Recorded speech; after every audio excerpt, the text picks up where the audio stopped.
Olá pessoal, eu sou Roberto Hu da Argo Seguros e sejam muito bem-vindos ao nosso webinar Protector, que hoje, no último dia de outubro, mês do corretor, vamos trazer aqui um assunto que é bastante importante para os corretores, que é a responsabilidade civil dos corretores de seguros.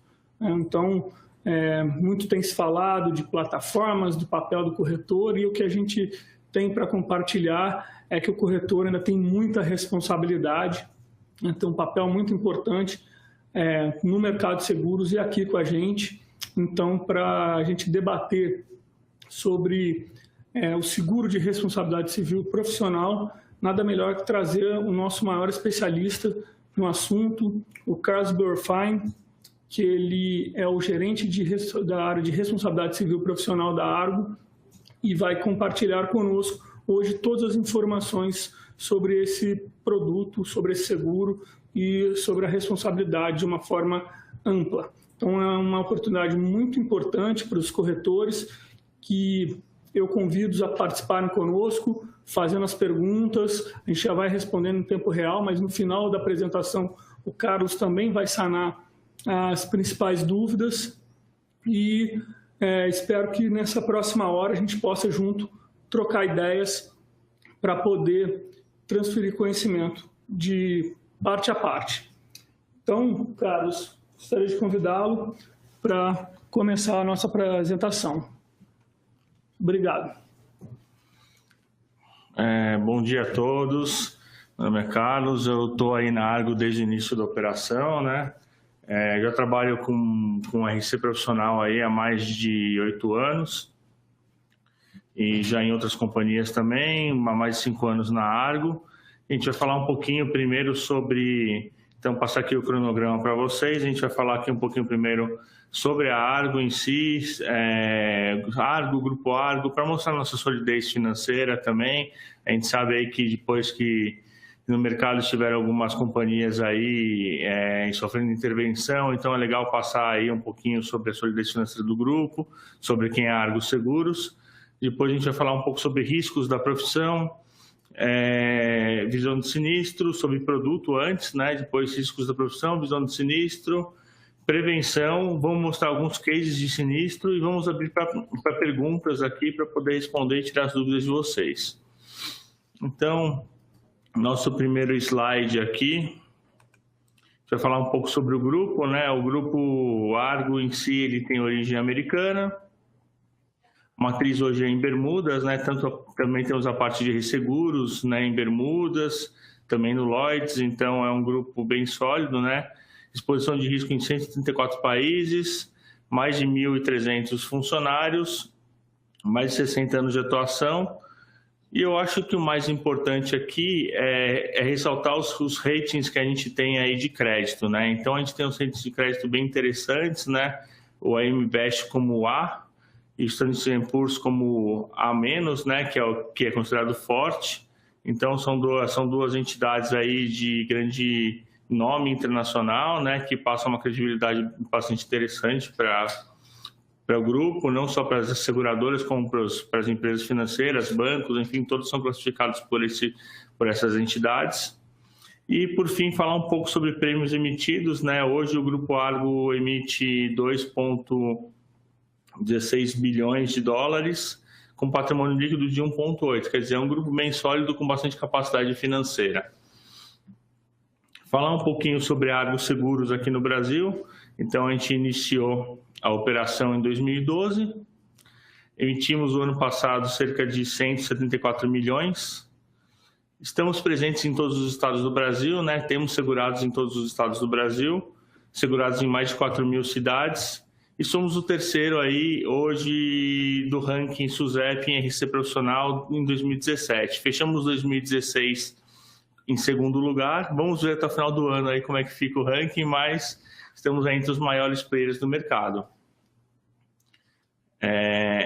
Falando um pouco, então, sobre o produto, a gente vai passar primeiro pelas coberturas básicas e depois a gente vai passar pelas coberturas adicionais, né, ou acessórias, e falar um pouco também sobre alguns diferenciais e depois a gente passa para o próximo tópico. Então, basicamente, o seguro ele tem como cobertura básica hoje despesas de defesa. O que a gente chama de despesas de defesa, basicamente, são todas as despesas de defesa considerando as 3 esferas, né? Civil, administrativa e criminal. E aí é um pouco mais amplo que isso, né? Considerando também não só os custos advocatícios, também como sucumbências, peritos, custas processuais. É uma cobertura bem ampla nesse sentido, né? Não pega somente a parte de honorários que todo mundo já fala e que é o mais conhecido no mercado, mas qualquer outra despesa que se tenha durante o processo vai estar incluso nessa cobertura. Depois falar um pouco de ressarcimento.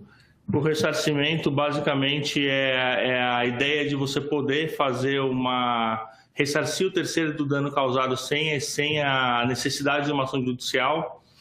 Então o segurado entende que cometeu o erro, já pode procurar o terceiro, fazer um acordo, e aí não precisa realmente se dispor até uma ação judicial, que é uma coisa muito mais problemática, e consegue manter preservada a relação entre cliente e segurado, né? A gente passa pela mediação. Então, mediação é basicamente os custos de contratar um mediador profissional, caso seja necessário, para poder intermediar essa relação e esse acordo de dano, né? E com certeza chegar à melhor solução. Quando a relação já não está tão boa, mas ainda não se quer chegar num ponto de uma ação judicial, ou até mesmo no início de uma ação judicial, pode se contratar um mediador profissional. Arbitragem, aí basicamente você escolheria, em vez de um fórum, né? Ambas as partes escolheriam uma câmara arbitral e poderiam tratar isso dentro dessa câmara arbitral. Também os custos de toda a arbitragem seria paga pela seguradora. Por fim, o mais comum, que é o acordo ou indenização, né? O acordo, quando no meio do processo for possível fazer um acordo e encerrar a ação judicial, e aí você não chega até o final, né? Até o transitado julgado. E depois a indenização, quando realmente o juiz ele vai diferir uma sentença, e essa sentença vai ser transitada e julgada, sem possibilidade de recorrer, e, consequentemente, o que o juiz condenar, a seguradora ou o seguro vai pagar de indenização.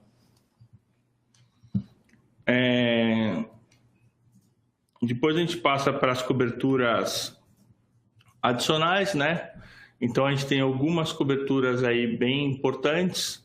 O danos à reputação, que é a primeira cobertura que a gente vai falar. Danos à reputação, basicamente, é uma forma que a gente entende que é possível preservar a imagem do segurado. Então, se o segurado for citado em alguma mídia, algum blog, algum veículo de exposição maior, a seguradora ela vai, através dessa cobertura, pagar a possibilidade do segurado contratar um profissional especializado em relações públicas, para que ele possa orientar o segurado na melhor forma de se portar perante a mídia e a melhor forma de responder até perante a mídia, para que ele restaure sua imagem.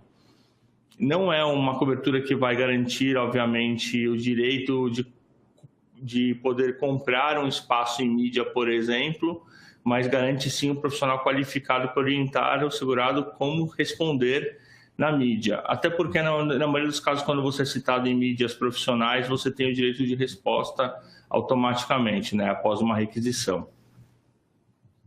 Custos emergenciais seria aí algum gasto que o segurado tenha, que o corretor tenha para, de fato, mitigar um sinistro. Imagina uma situação em que você não, vamos supor, eu vou dar um caso mais simples, mas já serve como exemplo. Passou uma proposta para a seguradora, deu um problema no sistema de recepção, Vamos supor que você fique no interior de São Paulo, você pega o carro, vem até São Paulo, vai até a seguradora e realmente conclui a transmissão da proposta pessoalmente, porque o sistema não está funcionando e você está com medo de que o seu segurado fique sem cobertura. Esses custos que você vai ter com o veículo, gasolina, pedágio, para vir até a seguradora e mitigar um sinistro, um possível sinistro, o produto vai cobrir. Calúnia, injúria e difamação é quando realmente pode haver algum caso intempestivo, né? alguma desavença entre o corretor e seu cliente, e nesse momento um pouco mais quente, alguma das partes acaba por ofender a outra parte, enfim, às vezes até alguma condição que acaba um empurrão, alguma coisa, e aí a outra parte já vai lá e já pode processar por danos morais, enfim, fazer alguma queixa, depende aí do palavreado que for usado, por injúria. Então, consequentemente, o seguro vai cobrir esse momento mais acalorado também. Danos a documentos de clientes, isso é muito simples, né? Você está retendo alguns documentos dos seus clientes para fazer algum tipo de contratação. Ele passou aí documentos, alguma vistoria, algum documento de algum bem, enfim, algum documento que seja importante para ele. E esse documento se perde, ou ele é roubado, ou está dentro de uma pasta, ocorre um furto. E aí tem todo um mecanismo, tem todo um trabalho para que seja retirados novos documentos, e o seguro vai cobrir os custos de retirar novos documentos, né, de providenciar novos documentos. Acho que uma das mais importantes coberturas que a gente tem no seguro também é o atos intencionais de colaboradores. Isso daí é relativamente comum, tá? A gente pensa que não, mas e normalmente o dono da corretora ele fica sabendo tarde demais desses fatos. Então, basicamente, o funcionário acaba pedindo dinheiro de adiantamento para fazer o seguro, recebe um cheque do cliente, não paga o seguro. Já não é comum, já não é aconselhável fazer esse tipo de transação, né? Receber o seguro em vez e até a SUSEP não permite hoje que o corretor receba o dinheiro do seguro para depois ser pagos. Mas ainda existe aí casos de funcionários que podem agir de má fé e assim aconselhar o cliente de forma errada. E nesses casos o dono da corretora acaba sabendo depois, e aí vai gerar possíveis danos aos segurados, aos clientes, né? E consequentemente o seguro vai amparar esses danos causados. Erros de avaliação de bens, basicamente a gente fala geralmente, quando fala de seguros, fala em vistoria. Muitos corretores têm aí qualificação e tem curso técnico para fazer avaliação de bens, e quando isso acontece, e depois o cliente questiona que a avaliação foi feita de forma errada, que o bem dele valia mais do que foi constatado na primeira vistoria e mais do que foi segurado em uma apólice, o seguro pode também, se comprovado essa falha na avaliação dos bens, o seguro pode cobrir esse dano. E a última, que é uma coisa que pode acontecer também com frequência, é a responsabilidade por erros ou omissões de transmissão de proposta. Quer dizer, você passar uma proposta para a seguradora e a seguradora não receber e não emitir o seguro, e de repente se perceber que o segurado ele está sem cobertura. Então, você imagina, é muito comum no seguro de auto, inclusive, a pessoa sair da concessionária e perceber e achar que está coberta e às vezes falar, não, pode ir tranquilo que a gente tem X horas para fazer o seguro, e de repente não consegue transmitir a proposta e acontece um acidente e aí o segurado está sem a cobertura. Falando um pouquinho sobre o produto, eu queria falar um pouco mais sobre alguns diferenciais também. A gente tem uma franquia bem atrativa nesse produto, né, no mercado.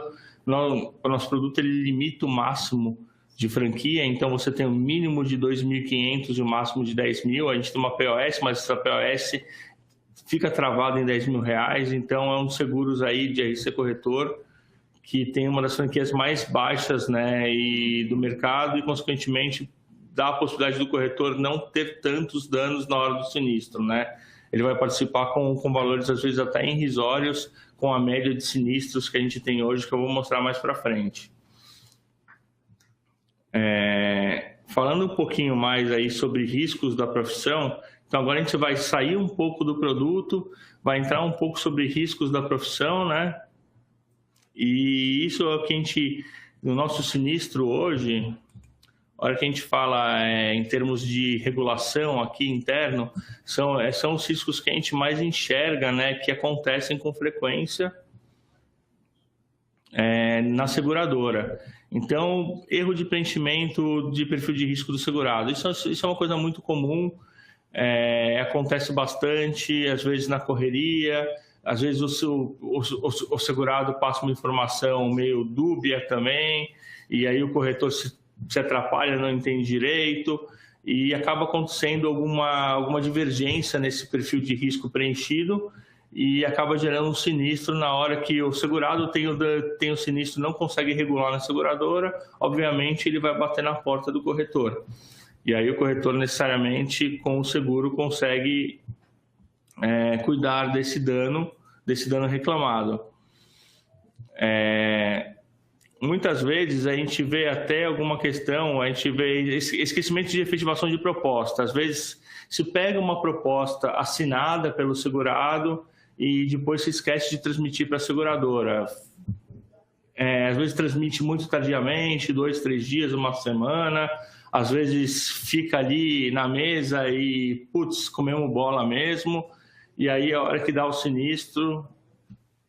também é um dos riscos que a gente tem que... A gente sempre fala quando a gente fala em prevenção de risco, a gente fala em controle, a gente fala em melhores práticas dentro da corretora, a gente fala de sistema. Então, consequentemente, quanto mais você tem esse tipo de solução dentro da corretora, quer dizer, você tem um sistema, você tem ali processos bem definidos, pessoas cuidando de cada função, isso ajuda muito a diminuir esses riscos, né, que eventualmente a gente vê toda hora.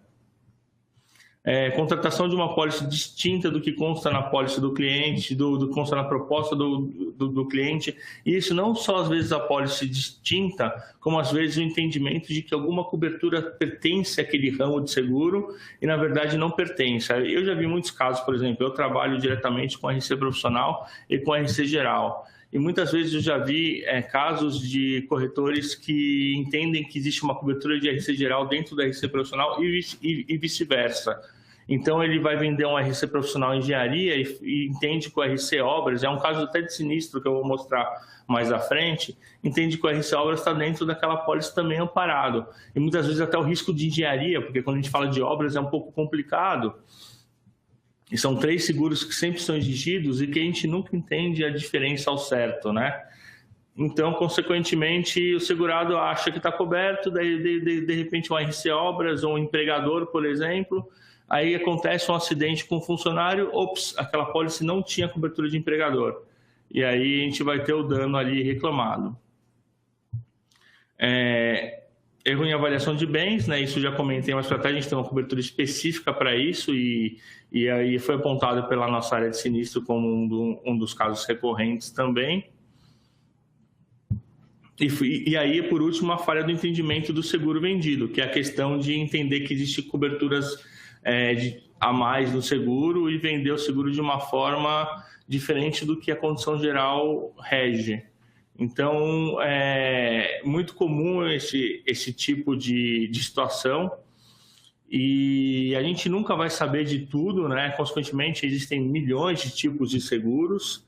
A gente tenta se especializar o máximo possível, mas nem sempre a gente consegue abranger todos os ramos, todos os tipos de clausulado, a gente tem diferenças até no mesmo ramo entre companhias, então você tem um RC profissional que é diferente na Argo e nas congêneres.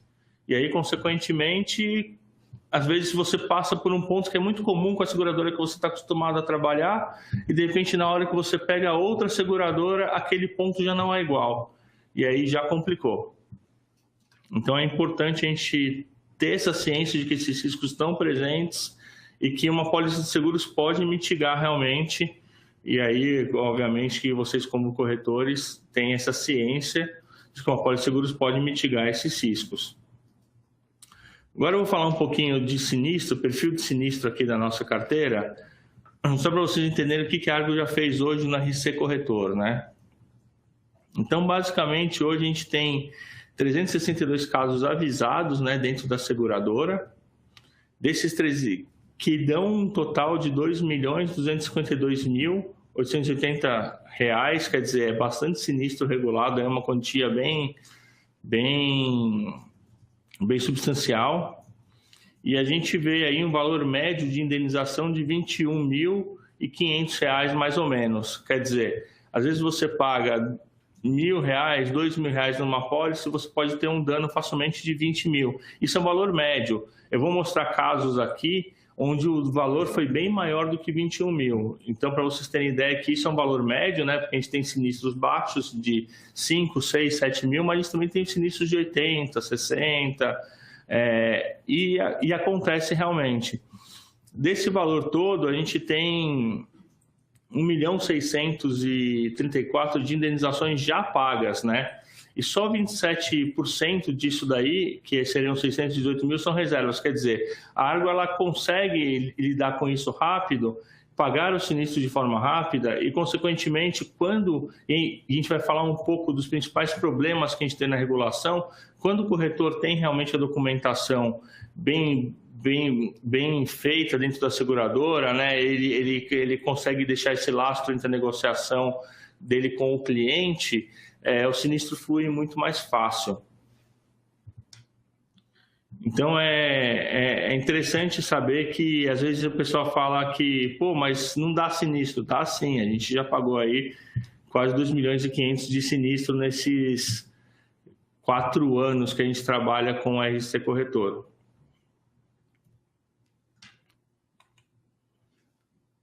Então, quais são os principais problemas que o sinistro levantou aqui, junto com a área de subscrição, que a gente enfrenta na regulação de fato, né? Negociação baseada em 100% em contato telefônico, quer dizer, não existe nenhum lastro da negociação feita com o cliente. Então, consequentemente, nenhuma mensagem do WhatsApp que possa estar salva, uma troca de uma conversa no Skype, quer dizer, isso hoje já serve como documentação, um e-mail, não precisa ser necessariamente uma proposta assinada, de fato.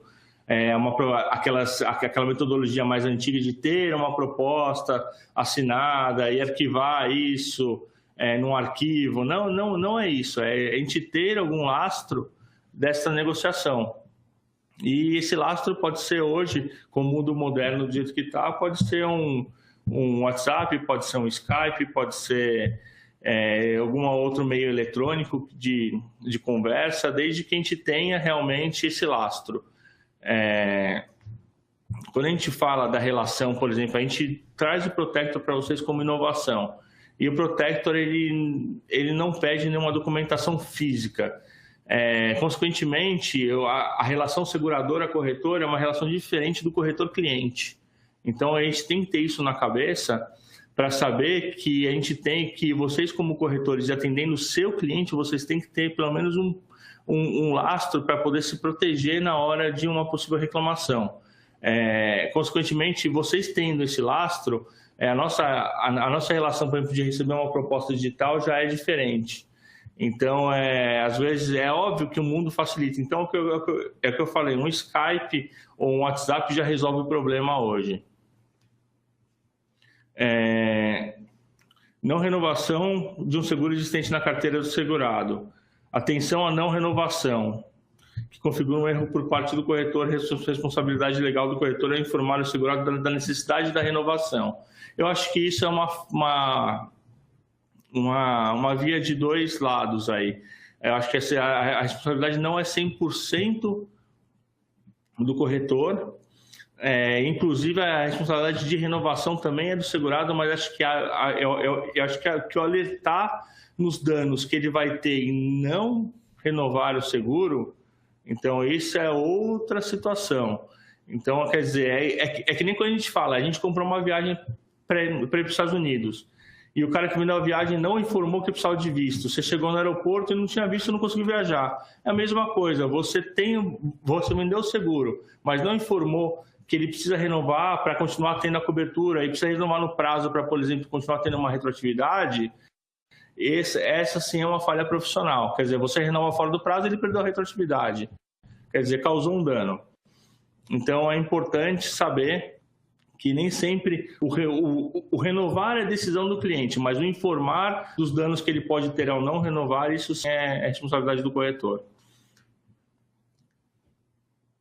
Algumas dicas agora de gestão de risco, né? Então, quando a gente fala aqui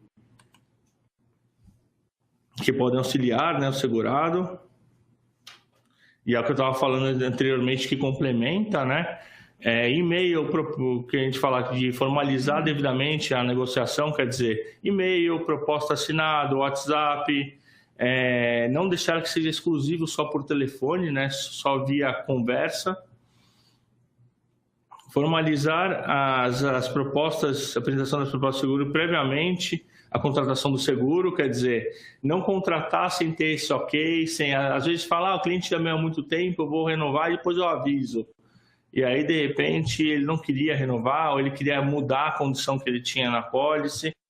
A gente sabe que o dia a dia é corrido e essa relação tem muita confiança, né, do corretor e do seu cliente, mas às vezes uma comida de bola dessa pode gerar reclamação. E aí solicitar realmente o aceite formal, mesmo que seja por WhatsApp, assim, ó, a condição está boa para vocês. Você está de acordo? Estou de acordo. Então, temos o aceite formal do segurado para que seja feito o seguro e, consequentemente, isso, mais para frente, num possível sinistro, ajuda muito a defesa do corretor e a regulação do sinistro. E, por fim, a gente vai mostrar alguns cases aqui de sinistro, que eu acho que são bem interessantes, e depois a gente já pode abrir para perguntas. Então, hoje a gente tem aqui, o primeiro case que a gente vai falar é o seguro de automóvel. O segurado esqueceu de transmitir a proposta do seguro de automóvel, devidamente aceita pelo cliente, mas não efetivada com a seguradora. O cliente foi alvo de roubo, não havendo recuperação. Foi um veículo S10 2014-2015 no valor de R$ 66.500 reais, mais ou menos. Então, esse caso teve cobertura no seguro. Como a gente falou, a gente tinha confirmação por e-mail de que o segurado estava de acordo com as condições do seguro e pediu a efetivação do seguro. E nesse caso, houve realmente a falha na transmissão da proposta para a seguradora. Não foi feita a transmissão e, consequentemente, depois que houve o roubo do veículo, com o corretor tendo seguro, a seguradora pagou o dano do automóvel, né? Um segundo caso foi um seguro de vida em grupo. Esse caso é bem interessante porque foi uma migração de apólice, né, que a gente teve, junto com uma outra congênere, e ocorre que por um erro, um segurado, houve um erro de informação, né? Um dos funcionários da apólice, um dos funcionários da empresa que estava migrando a apólice estava afastado por doença e ele não foi incluído nesta apólice durante a migração e, eventualmente, houve o óbito desse funcionário logo na sequência. E como ele não estava incluído nessa apólice, nessa nova apólice, ele ficou descoberto na cobertura do vida. E aí, consequentemente, a gente cobriu o dano também, porque o cliente informou, mas o corretor não se atentou a esse funcionário que estava afastado, né? Então, isso também foi coberto. E o último caso aqui foi um erro na venda. E aí é uma questão realmente que eu falei, né? Às vezes a gente entende que existe uma cobertura, às vezes uma seguradora tem uma apólice diferente da outra, você está acostumado com uma seguradora. Então, foi um RC profissional de engenharia, no caso, onde o segurado entendeu que estava, onde o corretor entendeu que estava, onde o segurado entendeu, na verdade, que estava contemplada a garantia de empregador junto, que garante morte e invalidez decorrente de acidente dentro do RC profissional. E nesse caso houve uma falha porque passou para o cliente que havia essa cobertura e não havia, e quando foi efetivado o seguro, houve aí um acidente com um funcionário da obra e não havia cobertura, então acabou caindo na RC profissional, foi constatado o erro em todas as conversas feitas pelo segurado, e o prejuízo, na verdade, foi um acordo com o terceiro pelo dano a esse empregado de R$77 mil. E foi feito o acordo e o sinistro foi coberto. Então, a gente fala de sinistro médio de 21 mil, mas a gente viu casos aqui que passam bastante os 21 mil. E isso, assim, o seguro hoje, acho que vocês, como já trabalham com seguros, devem saber que é uma ferramenta poderosa na gestão de risco e que um impacto de um sinistro desse pode afetar drasticamente o seu fluxo de caixa e até a solidez financeira da empresa e, consequentemente, depende do porte da corretora, até vir aí a ter um problema financeiro bem grave, tendo que encerrar as atividades. Então, lembrar que o seguro, nesse caso, era uma ferramenta poderosa de gestão de risco mesmo e, obviamente, não esquecer de ter esse controle dentro da corretora. E agora a gente vai abrir para perguntas e a gente vai responder aí algumas perguntas que vocês fizeram, tentar responder o máximo possível aqui. Então vamos lá para a primeira. Temos uma pergunta aqui. Bom dia. Quando você não tem mais interesse em renovar, além de você passar essa informação antecipada ao segurado, precisa fazer alguma outra coisa para não acabar tendo algum problema futuro? Eu não entendi direito aqui. Quem não tem interesse em renovar. Se o corretor não quiser mais trabalhar com aquele segurado, sim, ele tem que informar com antecedência. Às vezes ele não quer mais trabalhar com aquele ramo também. Eu fazia alto, agora não quero mais fazer. Eventualmente avisar com uma certa antecedência para que ele possa colocar o seguro dele e procurar outro profissional para que possa dar continuidade à apólice dele. Então, avisar em cima da hora realmente é um problema, porque ele vai ficar desamparado. Você imagina, avisar 2, 3 dias antes e você com essa obrigação de ter que avisar da renovação e dos problemas que ele pode ter de cobertura, caso ele não renove, consequentemente isso pode sim gerar um problema. Então, o ideal é que você avise pelo menos aí com 1 mês de antecedência para que o segurado ele se programe para procurar outro profissional para atendê-lo.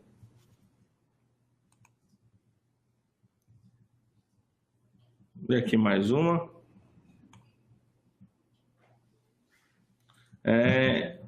Quando o INO para corretor de seguros, ele deixa de contratar uma cobertura essencial para um risco em caso de sinistro.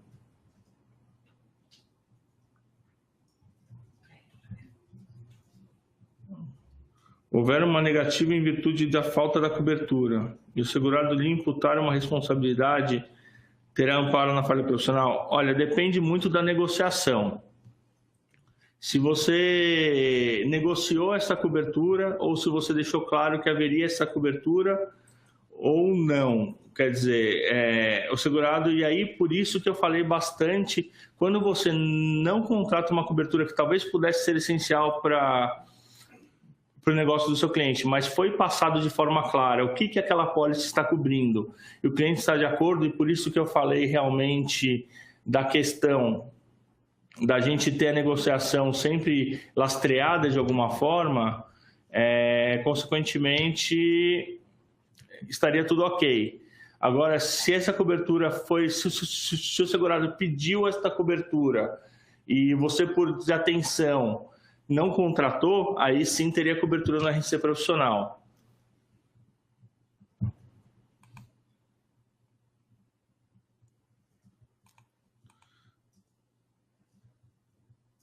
No caso do eventual sinistro não haver cobertura para um evento gerador por ter sido contratado a garantia devida ou por ter sido contratado o limite insuficiente para cobrir o dano, isso seria coberto pelo seguro? Olha, a decisão de contratação de limite contratado numa apólice não é falha profissional do corretor, né? Eventualmente, existe, assim, é discutível, tá? Essa questão. Se o segurado realmente ele pediu para que o corretor fizesse uma avaliação do risco dele e indicasse um limite ideal a ser contratado, isso sim poderia ser discutido numa apólice e poderia, no mínimo, ter os custos de defesa aí, dessa demanda. Agora, se não houve essa indicação de limite por parte do corretor, consequentemente não, foi uma decisão unilateral do segurado.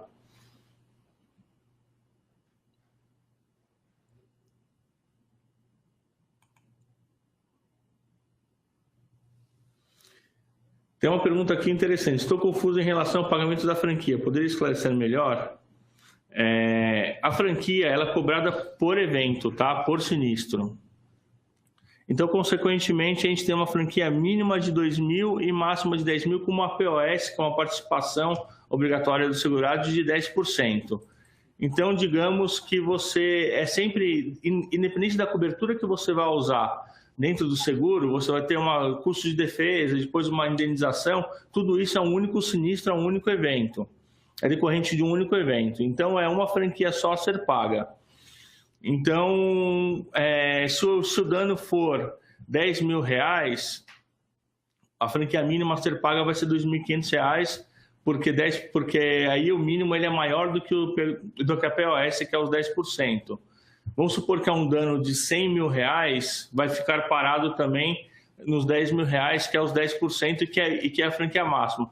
Agora, se for um dano de R$200.000, que a POS de 10 chegaria a R$20.000, você vai pagar no máximo 10, porque a gente tem uma franquia máxima de R$10.000. Então, quando a POS ela supera a franquia máxima, você paga somente a franquia máxima. Então, num dano de R$200.000, você vai pagar os mesmos R$10.000. E a franquia sempre por sinistro.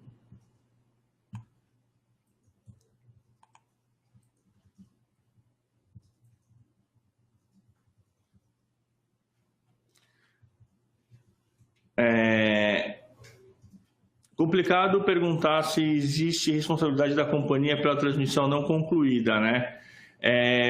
Pode ser... Na verdade, o que existe... A gente não sabe qual foi o motivo da não conclusão da proposta, tá? A proposta não concluída pode ser simplesmente porque o corretor deixou a proposta em cima da mesa e não passou a proposta. Pode ser uma falha de sistema. O que importa para o segurado, de fato, é que ele deu a ordem de contratação daquele seguro. E, nesse caso, ele vai reclamar com o corretor. Mesmo que haja algum outro tipo de responsabilidade, o corretor não vai escapar de uma reclamação de um dano ou de uma possível ação judicial. E, nesse caso, o seguro ele vai amparar da mesma forma. Depois pode-se verificar outras responsabilidades, mas no primeiro momento você tem que garantir que você vai ter capacidade para cobrir aquela reclamação. Eu vou responder mais uma aqui, que a gente já... mais umas 2 ou 3. Dá para responder mais algumas, depois eu vou chamar o Roberto aqui para a gente terminar aqui o nosso webinar.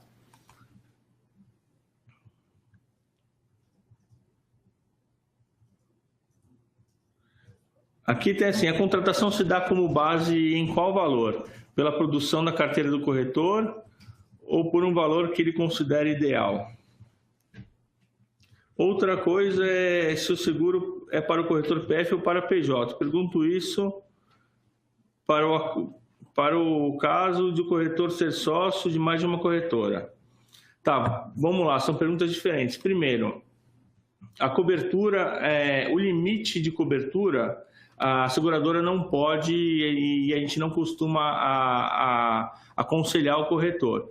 O cálculo, quando ele é feito na PJ, quando é uma contratação de uma corretora PJ, esse sim, a base de cálculo é sobre o faturamento da corretora, faturamento bruto anual da corretora. Seria, então, em termos de comissões recebidas, né? Teoricamente.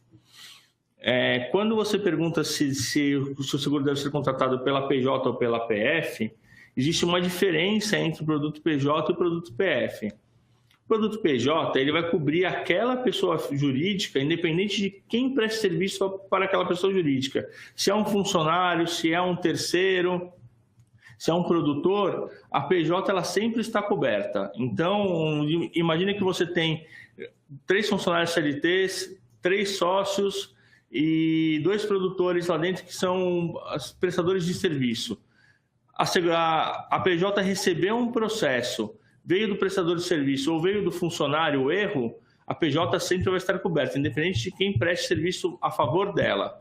Quando você fala dessa situação que você está atuando em mais de uma PJ, que você é sócio de mais de uma PJ, teoricamente ou todas as PJs têm o seguro, ou você tem um seguro pessoa física que vai cobrir você como pessoa física, quer dizer. E aí, consequentemente, se você for arrolado em um dano de uma dessas corretoras, vai cobrir somente a sua responsabilidade do dano e não a PJ como um todo. Então, se a sua participação naquela corretora é 20% e aí a sua responsabilidade legal apontada pelo juiz também é de 20% daquele dano, o seu seguro pessoa física vai cobrir aqueles 20% e não vai cobrir todo o dano daquela PJ. Então, são seguros diferentes. A pessoa física cobre a pessoa física onde ela atuar e a PJ cobre somente uma PJ fixa. Mas lembrando que quando a pessoa física é coberta, ela cobre só a responsabilidade direta daquela pessoa física e não estende para outras pessoas.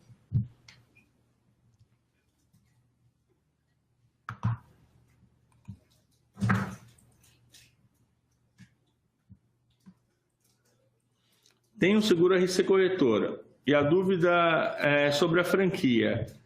Se a causa do segurado for fixada em 100 mil, quanto eu vou pagar de franquia? 10% ou 10% dos 100 mil?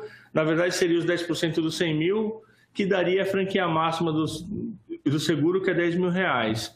Como eu falei, se fosse um dano de 20 mil, continuaria sendo a franquia máxima, que é os 10 mil reais.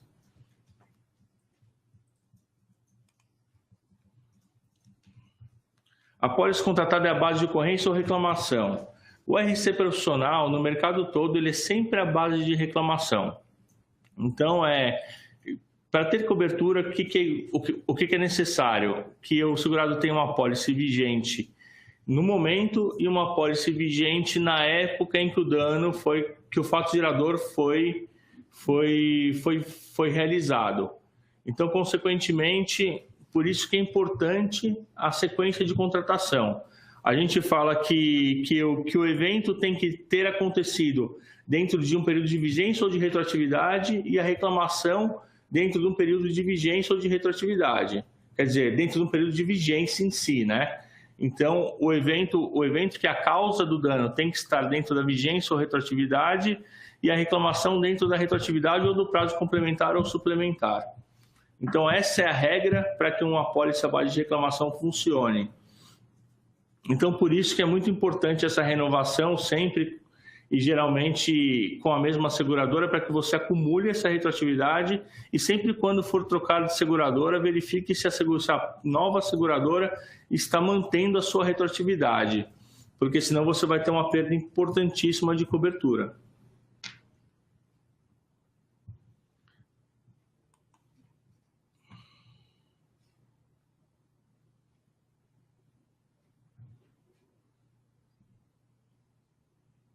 Vamos lá.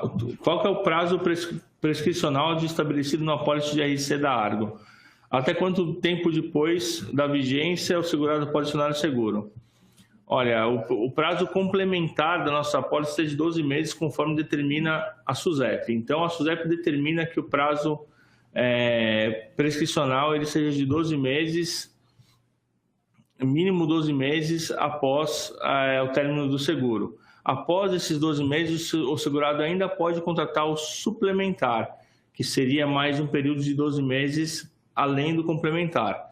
Lembrando que o prazo complementar ele não é extensão de vigência, ele é simplesmente um prazo de 12 meses para que ele possa receber ainda reclamações de eventos causados ou de danos causados durante o período segurado.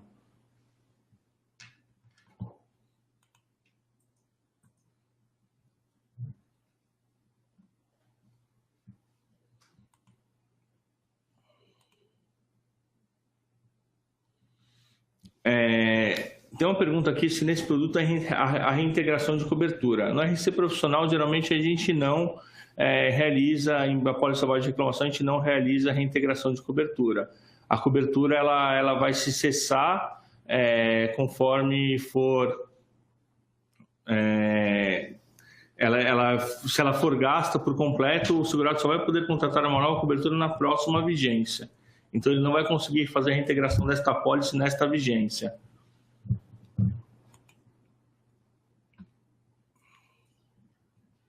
No caso, eu sou corretor PF e também trabalho como funcionário de uma corretora PJ. Se eu contratar o PF, também vou ter a cobertura caso ocorra alguma situação nessa PJ? Olha, depende se você é funcionário CLT ou se você é prestador, se você é uma PJ prestadora nesta outra PJ, ou se você é um PF prestador de serviço nessa PJ. Então, se você nessa PJ você for um produtor e também atuar como PF, aí sim você vai ter a cobertura em ambas. Se você dentro desta PJ você for funcionário CLT, aí a cobertura não se estende, porque aí o código da CLT ele já atribui essa responsabilidade à própria PJ. Então, nesse caso, você não conseguiria usar essa apólice pessoa física dentro de uma corretora PJ a partir do momento que você é CLT nesta corretora. Então, se você for prestador, sim. Se você não for prestador e for funcionário registrado dentro das normas CLT, não. A gente está com algum tempinho ainda. Vamos fazer a última agora. Um pouquinho do que eu já falei. Aqui tem uma dúvida que seria interessante explicar o prazo complementar e o prazo suplementar. O prazo complementar nada mais é do que a extensão. Então, conforme eu falei antes, a extensão para que o segurado receba mais 12 meses de reclamação do período contratado, de todo o período contratado. Quer dizer, isso abrangendo não só o período de vigência último, como também a retroatividade que ele possui naquela última apólice que ele contratou. E aí o suplementar ele seria uma extensão do complementar. Então, o suplementar ele pode ser contratado uma vez somente durante o período complementar. E aí ele é mais uma extensão desse período para receber reclamações. E aí o complementar ele é sem cobrança de prêmio adicional e o suplementar é com cobrança de prêmio adicional. Mas nada mais é do que mais uma extensão para que possa receber reclamações sobre o período contratado, incluindo a retroatividade que ele já possuía na última contratação. Mas não é uma extensão de vigência, e sim uma extensão para receber reclamações sobre danos que possam ter ocorrido durante os períodos contratados.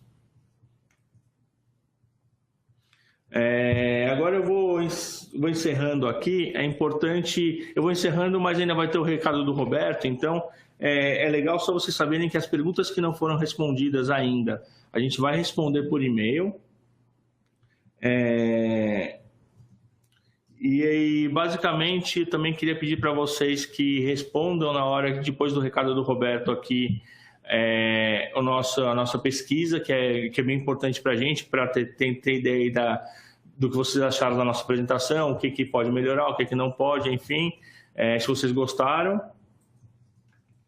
E basicamente é isso. Eu vou deixar o Roberto agora dar os recados finais aqui. Bom, Carlos, primeiro de agradecer, espero que vocês tenham aproveitado. Como o próprio Carlos falou, eu acho que o tema é muito rico, tem muita informação.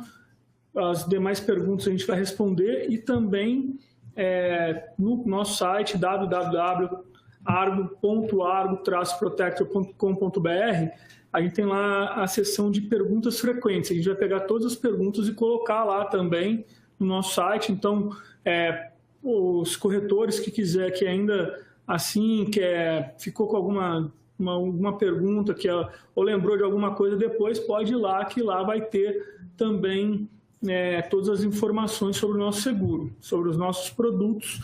Tem também no próprio site o resumo, que fala também um pouco dos aspectos comerciais, das diferenças do nosso produto perante concorrente, a questão de pontuações que o segurado pode ter, os serviços, enfim, tem um monte de coisa legal do nosso produto, vários diferenciais, e lá no nosso site também tem explicações como também o corretor pode simular a contratação.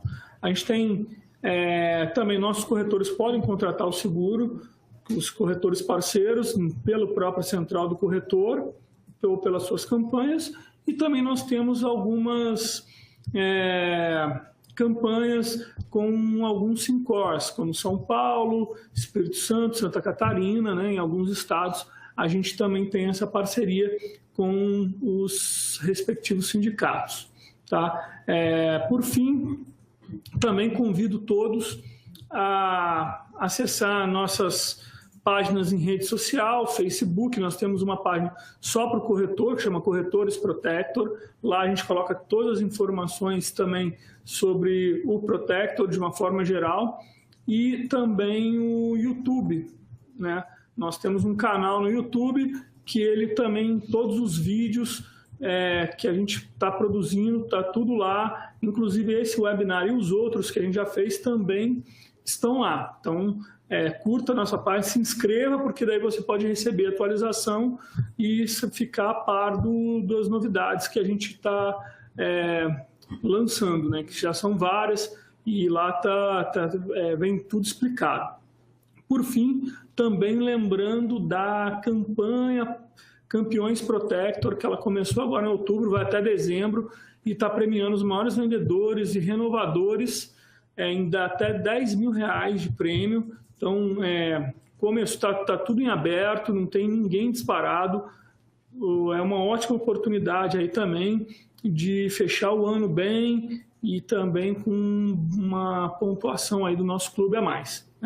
Então, esses eram os recados, como o Carlos já falou, ao final daqui da nossa transmissão. Por favor, responda a nossa pesquisa. E até uma próxima oportunidade. Muito obrigado por estar conosco e vamos em frente. Até a próxima.